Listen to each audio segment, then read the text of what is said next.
9h20, hoje tem uma atividade do PSDB em Porto Alegre que encerra a campanha do candidato nas prévias, governador do estado de São Paulo, João Dória, né? Uma atividade no Plaza São Rafael, será homenageada também a ex-governadora Ieda Crucius, né?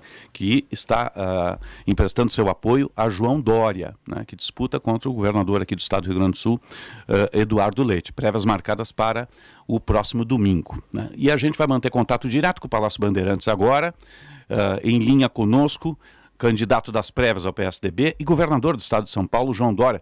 Bom dia, governador.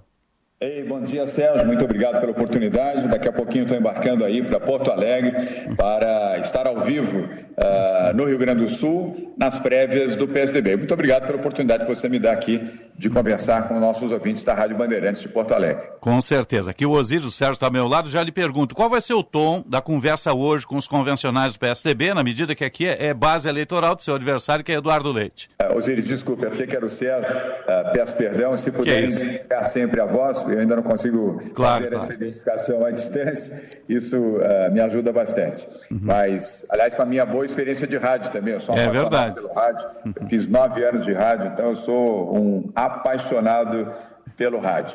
O que nos motiva, Osíris e Sérgio, nessa ida a Porto Alegre é exatamente as prévias do PSDB e a homenagem que vamos fazer a Ieda Crucius, que, como ex-governadora do estado do Rio Grande do Sul, ex-deputada federal pelo Rio Grande do Sul e fundadora e presidente do PSDB Mulher, vai nos receber em Porto Alegre, ao lado de outras lideranças do PSDB que nos apoiam nas prévias que ocorrerão no próximo domingo, dia 21 de novembro, em Brasília. Uma boa oportunidade para falar das nossas propostas para o Brasil, para reverenciar a Ieda Crucius e fazer isso de forma respeitosa ao Eduardo Leite e também ao Arthur Virgílio, já que temos 3 candidatos às prévias do PSDB. Somos todos do PSDB, estaremos todos juntos a partir do dia 22 de novembro, após o resultado das prévias no dia 21, domingo, 21 de novembro, mas sempre dentro do mesmo campo democrático liberal, que é o campo do PSDB. Governador Dória, bom dia. Agora é o Sérgio falando aqui. Oi, Sérgio. O encerramento da sua campanha no Rio Grande do Sul tem também a motivação de tentar angariar alguns votos de última hora junto aos eleitores do PSDB? Tem o objetivo de homenagear a Ieda Crucius. O nosso governo é um governo que homenageia as mulheres, inclusive, Sérgio, nós temos 64% das posições de comando do governo de São Paulo são ocupadas por mulheres, entre secretárias de Estado, secretárias executivas, presidentes de estatais, vice-presidentes e diretoras de autarquias, 64% são mulheres. Eu sempre tive não só um carinho, mas um enorme respeito pelas mulheres. Então, Ieda é a presidente do PSDB Mulher. Ela comanda 27 diretórios executivos do PSDB, que são os diretórios PSDB Mulher. Então, a nossa homenagem é a Ieda Crucius e as mulheres do PSDB em todo o Brasil. E Ieda Crucius, embora não seja gaúcha, mas ela é praticamente gaúcha, ela mora no Rio Grande do Sul desde a sua vida inteira, foi governadora e deputada federal pelo estado do Rio Grande do Sul, portanto, é uma homenagem a ela e às mulheres. Agora, Osíris aqui. Governador, o senhor peregrinou pelo país, né? Está encerrando a campanha aqui no Rio Grande do Sul. Que Brasil o senhor viu? Que Brasil está brotando aí, já que nós temos um cenário de inflação de 2 dígitos, de uma pobreza aumentando e também de disparada de preço de alimentos e combustíveis? Um Brasil triste, Osíris, um Brasil triste, um Brasil que já perdeu 611 mil vidas para a Covid-19. Metade dessas pessoas poderiam estar salvas, poderiam estar vivas hoje, se não fosse o negacionismo do atual governo. Uma tristeza, um governo que fez opção pela cloroquina, por kit Covid, por uma única vacina, pelo retardamento da vacina. Nós poderíamos ter vacinado milhões de brasileiros desde o início de dezembro. Nós já tínhamos a vacina aqui do Butantan disponível para iniciar a vacinação no início de dezembro. E só iniciamos, Osíris e Sérgio e ouvintes da Rádio Bandeirantes, no dia 17 de janeiro, porque brigamos muito e fomos ao Supremo Tribunal Federal. Caso contrário, não teríamos iniciado a vacinação no Brasil em janeiro. E por força dessa vacinação, salvamos mais de 250 mil brasileiros da morte. Hoje, essa contabilidade de 611 mil brasileiros que se foram, poderiam ser 866 mil brasileiros que teriam perdido suas vidas se não tivéssemos iniciado a vacinação. Nós tínhamos certeza e convicção de que a vacina salvaria o Brasil. E nunca falamos, como vocês ouviram e os ouvintes da Rádio Bandeirantes também, era uma gripezinha, era um resfriadozinho, vão morrer 4 mil, não mais do que isso, como se 4 mil vidas não importassem. Nós nunca acreditamos nisso, acreditamos na ciência, na vida.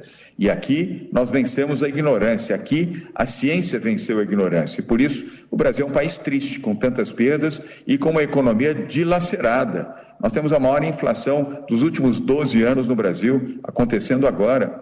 As pessoas não conseguem mais fazer a sua compra de supermercado com os mesmos valores que há 3 meses compravam. E não estou falando apenas da camada mais pobre da população, Osíris, da camada mais vulnerável. Essa já não tem o que comer, depende da generosidade alheia de pessoas, instituições, igrejas, organizações, para poder ter um prato de comida.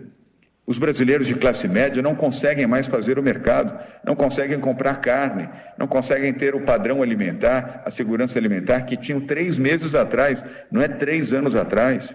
A inflação está corroendo o salário e as condições de vida dos brasileiros e aumentando a dimensão da pobreza e da extrema pobreza no Brasil. Nós não podemos continuar assim, um governo desequilibrado emocionalmente, desequilibrado no âmbito da saúde, desequilibrado no plano da economia e colocando o Brasil dentro de um túnel de escuridão. Bom, governador, é Sérgio novamente aqui. No domingo, as prévias, os eleitores estão divididos em 4 grupos. O grupo 1 de filiados, grupo 2 prefeitos e vice-prefeitos, grupo 3 vereadores, deputados estaduais e distritais, e o grupo 4 de governadores, vice-governadores, ex-presidentes e também senadores e deputados federais. Nesses 4 grupos, que depois tem uma fórmula de cálculo para se chegar ao resultado final de acordo com o número de votos e do número de pessoas que integram cada grupo, onde o senhor considera que tem mais votos? Em que grupos o senhor se considera mais fortalecido? Sérgio, sem nunca perder a humildade. Você sabe que eu sou recém-ingressado na vida política. Na vida partidária, não. Eu cumpri já 20 anos de PSDB, desde o tempo em que, como empresário, tomei a decisão de me filiar ao PSDB. E me filiei porque gostava e gosto do PSDB.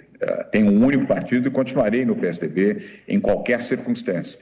Mas tenho apenas 6 anos incompletos de vida orgânica dentro do mundo da política. Me elegi prefeito da cidade de São Paulo em 2016, no primeiro turno, surpreendendo a todos, e me elegendo contra Lula, contra Dilma e contra Fernando Haddad, que era o prefeito candidato à reeleição, aqui em São Paulo. E venci as prévias do PSDB em 2016. E, aliás, tendo vencido Bruno Covas, 2 dias depois eu o convidei para ser o nosso vice. Ele aceitou. Infelizmente, perdemos o Bruno recentemente. Deus o levou mais cedo do que todos nós imaginaríamos. Mas Bruno e eu vencemos as eleições aqui em primeiro turno em São Paulo. E vencemos o PT, do Lula, da Dilma e do Fernando Haddad. E depois, em 2018, vencemos as prévias do PSDB, mais uma vez, a segunda prévia que o partido fez na história, em todo o país. Nós tivemos o privilégio de vencer e, mais uma vez, vencemos as eleições também contra o PT. Aliás, todos os partidos de esquerda fizeram um movimento aqui em São Paulo e perderam a eleição, onde nós nos elegemos para o governo do estado de São Paulo. Então, eu fiz esse preâmbulo para dizer que respeito muito Eduardo Leite, respeito muito também Arthur Virgílio, mas nós venceremos nos 4 segmentos do PSDB para as prévias que acontecerão no próximo dia 21, domingo, 21 de novembro. Sempre de forma muito respeitosa, nós somos do mesmo partido, não seremos adversários a partir do dia 22 de novembro, estaremos juntos, de braços dados e com a mesma bandeira, que é a bandeira do PSDB e a bandeira brasileira, lutando por um Brasil melhor, lutando por um Brasil que precisa de soluções para os seus problemas e não de um novo problema a cada dia. Uhum. Aqui, Osíris, governador, o senhor falou em economia dilacerada. Quem chegar ao Planalto vai encontrar realmente uma economia dilacerada. De que forma poderá se reconstruir esse cenário todo, na medida em que nós tínhamos um valor muito grande, que era a estabilidade, brotada lá do governo Fernando Henrique Cardoso, e ela foi fragmentada, foi destruída completamente. Como reconstruir as bases econômicas de um país? Com uma boa equipe, bons princípios e liderança, Osíris. Nós não vamos reconstruir o Brasil com uma figura palatável, com uma figura aceitável, como alguns comentam. Nós precisamos de líderes no Brasil. Para transformar o Brasil, é preciso liderança. Aliás, o que fez Fernando Henrique Cardoso, foi por isso que ele foi eleito pelo PSDB 2 vezes. Foi um grande líder que transformou o Brasil. Primeiro, pelo Plano Real. Como agora nós temos a vacina, o PSDB também fez o Plano Real. Fez a Lei de Responsabilidade Fiscal, que está sendo sucessivas vezes rompida pelo atual governo. Aliás, a tentativa segue em curso agora com a PEC dos precatórios. É um abuso, um absurdo. Além de inconstitucional, é de uma irresponsabilidade absoluta por aqueles que votaram a favor da PEC dos precatórios. A ruptura do teto de gastos, vocês que são bons comentaristas aí na Rádio Bandeirantes e os que nos ouvem agora neste momento, sabem que a ruptura do teto de gastos vai provocar inflação. Inflação significa aumento no custo de vida, mais pobreza, mais miséria, mais dificuldade para a população, inclusive para a classe média, e mais desemprego. Vai atender apenas o objetivo eleitoral e mal, inclusive, de Jair Bolsonaro, que, a meu ver, nem sequer irá para o segundo turno das eleições. Nós teremos que enfrentar Lula e aqueles que da extrema esquerda apoiam Lula, mas com uma candidatura que eu espero que seja uma candidatura de centro liberal democrático e que forme essa terceira via numa grande via entusiasmante, contagiante, para colocar o Brasil nos eixos. Como fazer isso, Sérgio Osíris? Primeiro, com uma boa equipe, bom time. Você não governa sem time, você não governa sem líderes. Aqui em São Paulo, vou dar um exemplo, eu convidei Henrique Meirelles, que foi ministro da Fazenda, foi presidente do Banco Central, foi presidente mundial do Banco Boston, um homem preparado para dirigir a economia de São Paulo. O que aconteceu? A economia de São Paulo cresceu mais do que o Brasil, Osíris e Sérgio, em 2019, 2020 e 2021. Esse ano vai crescer 7,5%, crescimento líquido, não é crescimento projetado. E os dados não são do governo de São Paulo, são da Fundação SEAD, totalmente independente. Com este crescimento econômico, já geramos, entre janeiro e setembro, 797 mil novos empregos em São Paulo. E os dados são da Fundação CAGED, do Ministério do Trabalho, não são dados do governo de São Paulo.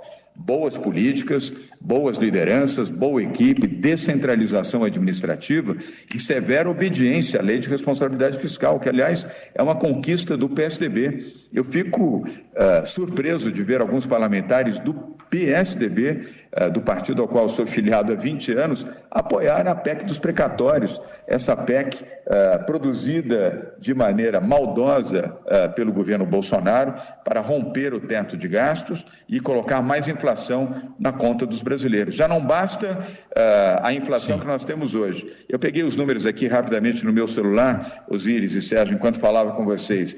Açúcar aumentou 58%, álcool 73%, o arroz 36%, óleo de soja 33%, a carne, que ninguém consegue mais comprar, 33%, os ovos, 30%, o botijão de gás, 43%, a gasolina, 51%. Onde vai parar o Brasil?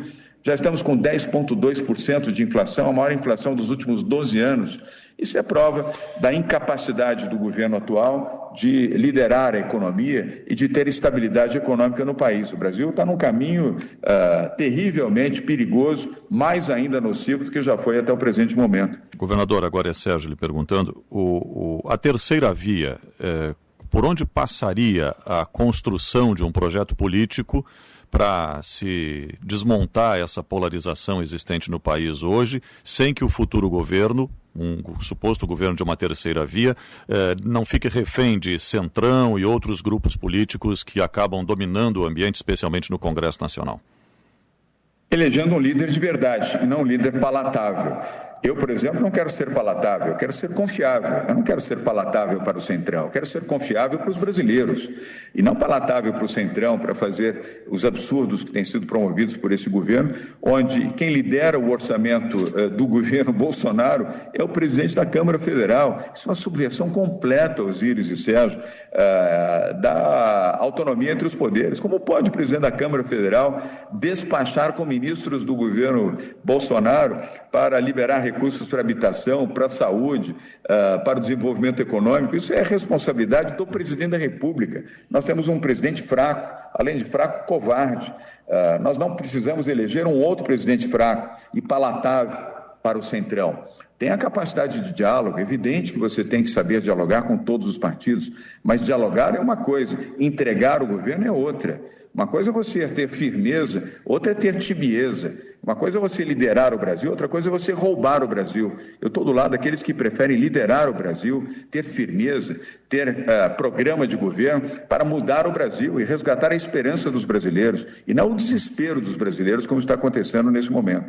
Governadora Osíris, agora, o São Paulo assumiu uma meta audaciosa na COP26, lá em Glasgow. A participação dos governadores foi muito importante, mas consegue um Estado executar metas se o governo federal também não é partícipe? Consegue, Osíris. Nós fizemos, inclusive, uma frente de governadores, foram 13 governos estaduais que assinaram o Consórcio Brasil Verde.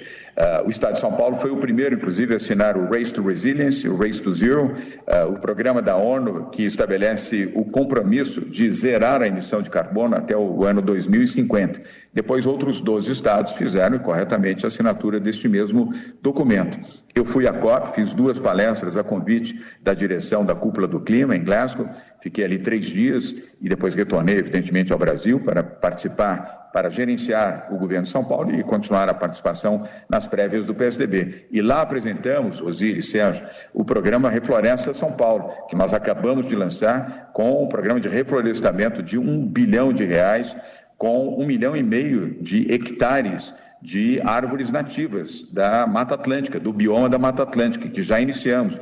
R$1 bilhão de investimento neste programa. E também apresentamos a recuperação do verde em São Paulo. Aqui nós não tivemos desmatamento ilegal em São Paulo, tivemos crescimento da cobertura vegetal de 3%, 1% ao ano de recuperação das matas ciliares e da Mata Atlântica com o apoio de instituições como a SOS Mata Atlântica. Lançamos também o Agro Legal, um programa que harmoniza os entendimentos e a relação entre o agronegócio e o meio ambiente. Eles não são inimigos, é perfeitamente possível crescer o agro, crescer a economia sem agredir o meio ambiente.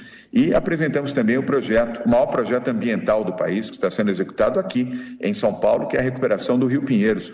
R$4 bilhões, Sérgio Osíris, na despoluição do Rio Pinheiros, que, aliás, meta já 71% cumprida. Até o final do ano que vem, vamos entregar o rio limpo e despoluído no padrão da Organização Mundial de Águas, vinculado à ONU, e com 2 parques lineares em torno do Rio Pinheiros. Algo inimaginável. Nos últimos 60 anos se falava em São Paulo que iria se despoluir o Pinheiros. Não foi feito. E eu prometi, e nós fizemos aqui. E estamos atingindo esse objetivo com investimento público, com seriedade e com a confiança também de instituições como a SOS Mata Atlântica, Greenpeace, WWF e outras organizações ambientais sérias e que acompanham e fiscalizam os investimentos que estamos fazendo para a despoluição do Rio Pinheiros. Governador João Dória, boa passagem aqui para o Porto Alegre, bom evento no Plaza São Rafael, logo mais. Obrigado pela atenção a Bandeirantes, sucesso. Obrigado, Sérgio, obrigado, Osíris. Estaremos juntos, se vocês puderem. Com certeza. Ou, evidentemente, com a Rádio Bandeirantes e o seu repórter. Daqui a pouquinho, quando estivermos aí, às 5 horas da tarde, estou posando em Porto Alegre, uma terra pela qual tenho uma enorme estima, e ao lado de Eda Cruzes, fazendo democracia, ajudando o Rio Grande do Sul e ajudando o Brasil. Estaremos lá. Um abraço, governador. Uma boa viagem, bom trabalho, governador. Obrigado, até mais tarde. Um abraço. 9h37,5, 26 graus 2 décimos a temperatura em Porto Alegre. Você está ligado no Jornal Gente, informação, análise, projeção dos fatos que mexem com a sua vida em primeiro lugar. Noite passada, o governador Dória emitiu uma nota que está agora pela manhã, sendo distribuída, justamente repudiando uma tentativa de adiamento das prévias. O governador Eduardo Leite já se posicionou através do Twitter dizendo que não procede a informação de que nossa campanha tenha proposto adiar as prévias do PSDB. Não faz sentido postergarmos a decisão em um processo no qual trabalhamos com absoluta confiança da vitória. Dizer aqui, queremos todos os filiados com o app em mãos e decidindo o futuro do PSDB no dia 21. A votação é por app, é por aplicativo. Sim, só votam em Brasília o presidente da Executiva Nacional, governadores, só os cargos mais altos, deputados federais e senadores do PSDB. Os filiados, vereadores, vice-prefeitos e prefeitos do PSDB, que é a maior parte, chega perto de 40 mil pessoas, votam pelo app.